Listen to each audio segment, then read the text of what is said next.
So what's up guys, in today's video I'm going to show how to import export sections in Elementor free plugin. So let's start. So guys, as you can see, one section is already created in my previous video. I will put the link in the description how you can create your own sections and import into your website. So first of all, I am going to export this section from there.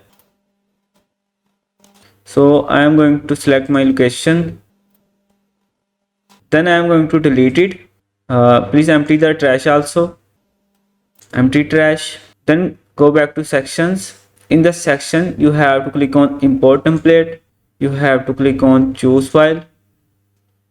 And you have to choose this one, which I just exported. Import now. Enable and import.